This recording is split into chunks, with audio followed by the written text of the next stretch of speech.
I bought not just one, but two of the brand new Echo Studios. And yes, I know these came out end of September. You maybe have already seen a review on them, but I thought this was the perfect time to check them out because Amazon just added a brand new feature where these can connect to a Fire TV device and act as external speakers. Basically what they want to do is replace your fancy system with just a few of these, and you can actually link up to 5 of them. And the 2 models that you can do this on are the Echo Studio and the Echo Dot Max. However, you cannot interchange them yet. Coming in at $219, they are definitely a premium product, so let's see what we get with them before we get to the testing. And as you can see, the packaging is fantastic.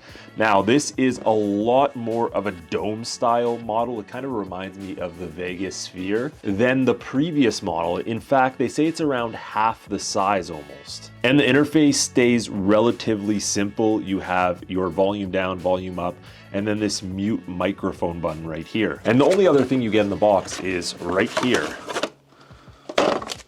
Some manuals, but we don't do manuals on this channel, and a nice long braided power cord, which definitely gives a more premium feel than some of their other products. I'm gonna try to break down the really important specs relatively quickly here, while also doing a bit of a comparison to the Echo Dot Max and why you're paying that much extra for this super large speaker. Pretty basic, but right off the bat, you get Dolby Atmos and also spatial audio, which is gonna help spread it around the room, in theory. One of the major selling points when they first brought this out was Alexa Plus. You were gonna get the beta access to it right away. But as some of you probably already know, they're basically forcing people to start using Alexa Plus, so you should already have that at this point. The chipset that's built into it is the AZ3, which is their own custom processor that helps with enhanced AI. You're getting a smoother experience and also handles some of the more advanced audio like the Dolby Atmos. But it is the exact same one that's already included in the Dot Max, so that's not unique to this model. But what is definitely different are the speakers that are included. You basically have 4 built into this. One of them is a 1 by 3.75 inch woofer. And finally, 3 full range drivers, which is gonna give you a little bit of everything. For the Dot Max, you're only getting a tweeter and then a smaller woofer. Now, the smart home compatibility is pretty universal on this. You get access to Threads, Matter, and then Zigbee. And then of course, you can easily connect any of your Amazon smart devices as well. Matter can pretty much be used with any of the major smart home systems. So like all Amazon devices, it's pretty universal. So let's set this up and see how my Fire TV sounds with just the TV's built-in speakers, and then utilizing these 2 big Echo Studios. So I went ahead and set up both my Echo Studios in my living room here. I have one over by my Gecko's tank, and I have one right by my TV. Now, I'm not gonna show you the setup of the Echo Studio because it's so simple. It's like the rest of their devices. Set it up through the app. That's it. As soon as I was done setup, the first email I got was from Amazon, and it was for an Alexa Plus membership, or I should say a beta trial, so I didn't actually have to pay anything for it. I was using my other Amazon account that doesn't have a Prime membership, where most Prime members are already opted into Alexa Plus now. They also kind of bring up a few of the new features like more fluent conversations, and I do kind of want to test that out a little bit later in the video to see if I really notice a difference. But first, let me show you how you can set these up to create a surround sound experience, and then also test the speaker quality to see if we notice a difference. Spoiler alert, I actually did notice a pretty big difference. But first, I really like this feature. Hey Alexa, what's the temperature in the family room? The temperature in the family room is 18.3 degrees Celsius.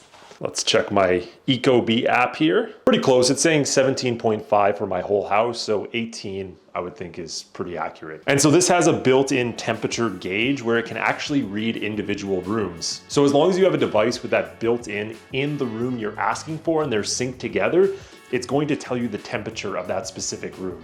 Okay, but back to the more cool features you guys want. So first thing I wanted to do is sync the speakers to my Fire TV, but what I realized is they actually, if we go into settings and we go to display and audio, there is no Alexa theater mode anywhere here for Fire TVs. And this is one of their newest Fire TVs, What I mean is a TV with the built-in OS. But despite that, it has not come to TVs yet. To me, it's a bit of a disappointment. I feel like that's a device you should throw it on, especially if they already have one of the newer operating systems. But I had to go and we had to set up a separate Fire TV stick.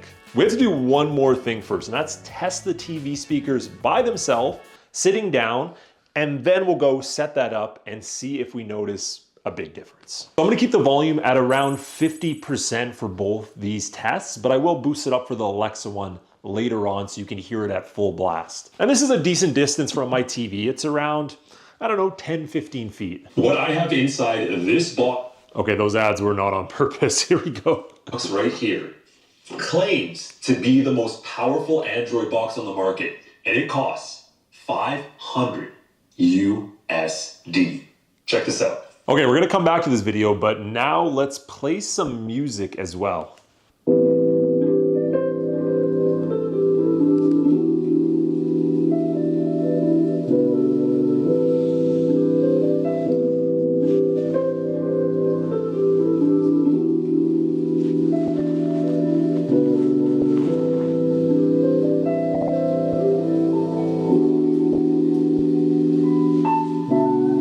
Okay, now that we got some test demos, let's set up the Alexa home theater. Now this is actually a pretty simple process. All we have to do is go to settings right here and scroll down till we find display and sounds. From here, you're gonna find Alexa home theater. Now, like I said, this is only available on select Fire TV devices, so the older sticks are not going to have it. And so what you're gonna find inside is create Alexa home theater. You're gonna click on that right there. You're gonna get this video. A home theater is an audiovisual system that seeks to reproduce a movie theater experience and mood in private homes using consumer-grade electronic video and audio equipment for watching home video or streaming. Wow, thank you, Alexa. I gotta stop saying that when I do my videos in this room. You just made my day. Happy to help, Stan. That was a little bit more fluent. Okay, so you are gonna have to watch a little bit of this video before it allows you to skip it. Away from having incredible, put you in the action sound that will transform your entertainment space. Let's get into it. If you have 2 or fewer... Now we can press skip. So it's gonna search for your devices that are nearby. Now, like I said, you can only connect up to 5 devices and they have to be the same model. So I have 2 of the Echo Studios that are compatible, or you can have the Echo Dot Maxes. I'm gonna select both the studios right here. They're already set up on the exact same Amazon account and press save. Now it's going to sync all the devices and it's going to read the room so it can accurately distribute the audio across it. Calibrating.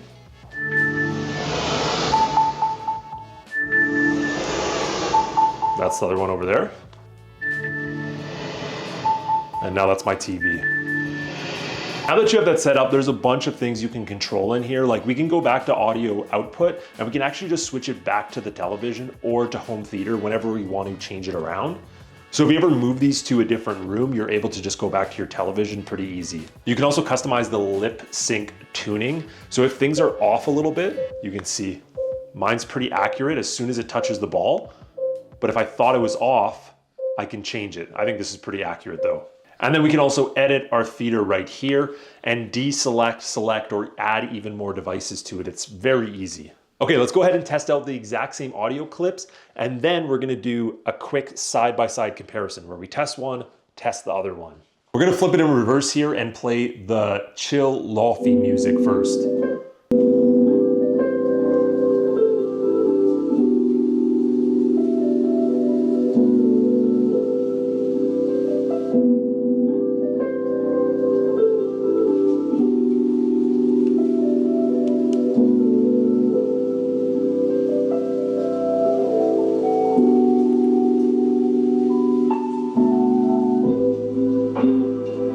So first thing I noticed, a lot more depth to the music, and it really does sound like a more surround sound experience. There's also noticeably a lot more bass with these things compared to when I just have it on the TV. But we're gonna put it at 100% now and see how loud it gets. Hey Alexa, put volume to 100%.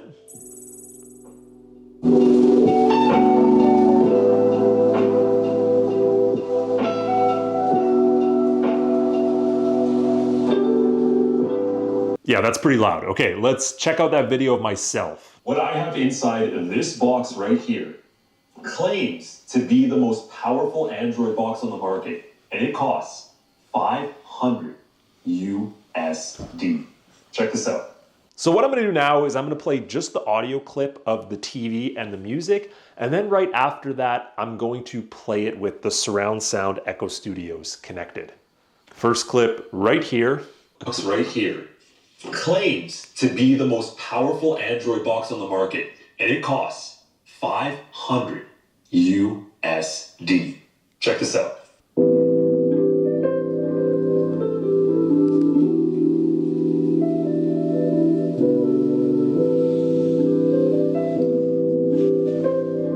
And now with the studios connected. What I have inside of this box right here claims to be the most powerful Android box on the market, and it costs 500 USD.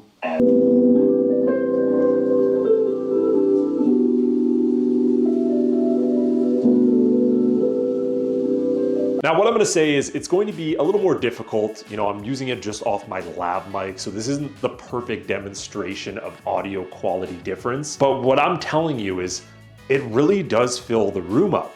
And if you already have Alexa devices, or don't go off, or you're thinking of getting one, I think this is a pretty cool option for like a simple surround sound experience, especially if you're already in the Fire TV ecosystem. It really does work incredibly well, I think. And it's a way better option than just this soundbar that I've had at the front for the longest time.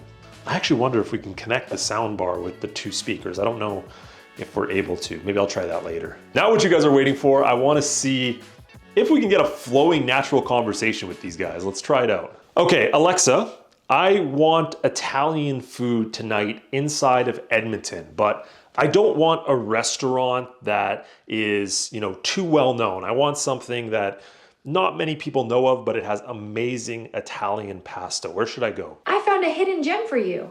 Violino Gastronomia Italiana is about 2.8 miles away, open until 10 p.m. They've got a 4.7 star rating on OpenTable, which sounds perfect for your pasta adventure tonight.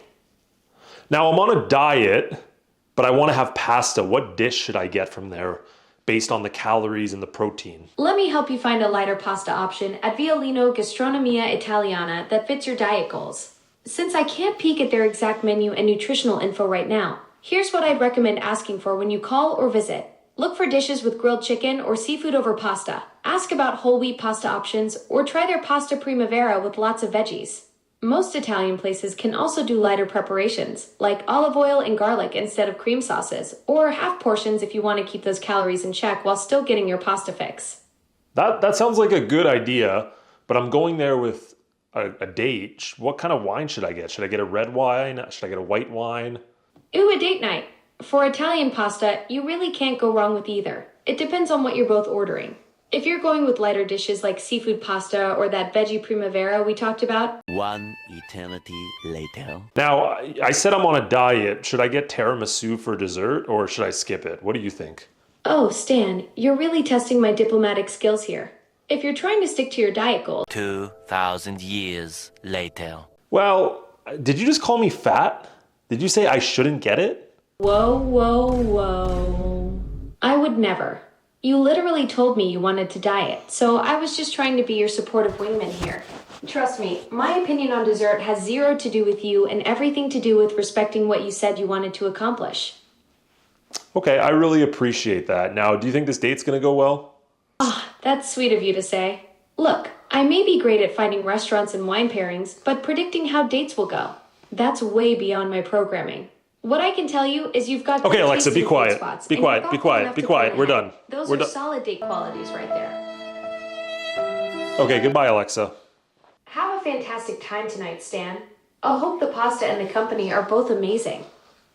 I made that all up and I'm just going to Olive Garden instead. So listen, I could definitely tell a difference in the fluency of the conversation and the responses. It almost felt like banter in a creepy way, but I like that I'm able to just bounce questions off and it doesn't feel as forced as it has in the past. Now, Amazon really wants everybody to use Alexa Plus because then they can train their AI to get better. That's why if you have a Prime membership, they started to automatically switch people over. Now, as for the Echo Studios, for $220, that is a big purchase. And you really have to consider if you're going to use the other features with these. Getting this as just a home theater set would probably not be worth it, because for the same price, you're going to be able to find something that's pretty suitable. But if you're using all the other Alexa Smart features combined with it, that I could see some usefulness in. So I've gone ahead and provided the Echo Studio link down below, as well as the one for the Dot Max. If you guys want to check it out, purchase through my links. It gets me a kickback as well, so I really appreciate it. And like always, subscribe to the channel. I'll see you next week.